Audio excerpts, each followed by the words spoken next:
Assalamualaikum warahmatullahi wabarakatuh. Saya Eka Safitri. Saya di sini akan sedikit menjelaskan tugas yang akan saya paparkan.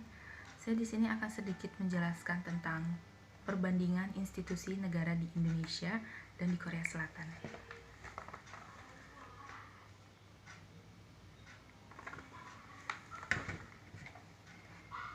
Nah, di Indonesia, Mahkamah Konstitusi berkedudukan sebagai lembaga negara yang berfungsi menangani perkara tertentu di bidang ketatanegaraan.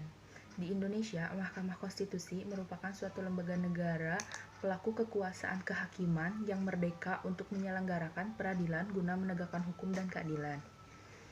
Struktur Mahkamah Konstitusi di Indonesia ialah Mahkamah Konstitusi memiliki 9 orang anggota hakim konstitusi yang ditetapkan berdasarkan keputusan Presiden. Susunan Mahkamah Konstitusi terdiri atas seorang ketua yang merangkap menjadi anggota, seorang wakil ketua merangkap anggota, dan 7 anggota hakim lainnya. Ketua dan wakil ketua dipilih dari dan oleh Hakim Konstitusi untuk masa jabatan 3 tahun mendatang. Nah, selanjutnya kewenangan Mahkamah Konstitusi di Indonesia. Yang pertama, menguji undang-undang terhadap Undang-Undang Dasar 1945. Kedua, memutus sengketa kewenangan lembaga negara yang kewenangannya diberikan oleh Undang-Undang Dasar 1945. Ketiga, memutus pembubaran partai politik. Keempat, memutus perselisihan tentang hasil pemilihan umum. Selanjutnya, negara yang akan dibandingkan, Korea Selatan. Secara historis, Mahkamah Konstitusi Korea Selatan banyak dipengaruhi oleh sistem Jepang dan Eropa kontinental. Meskipun demikian, Korea Selatan pernah tergelincir dalam kekuasaan militeristik, namun pada akhirnya menganut sistem demokratisasi.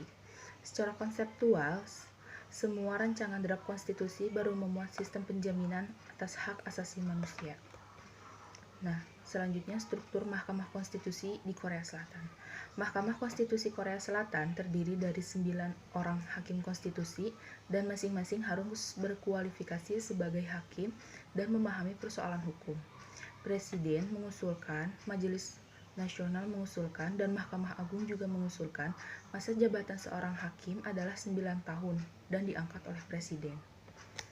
Nah, kemudian kewenangan Mahkamah Konstitusi di Korea Selatan. Yang pertama, mengadili konstitusionalitas suatu undang-undang. Kedua, pemakzulan. Ketiga, pembubaran partai politik. Keempat, sengketa kewenangan lembaga negara. Yang kelima, memutus permohonan individual. Nah, demikian yang bisa saya paparkan. Terima kasih.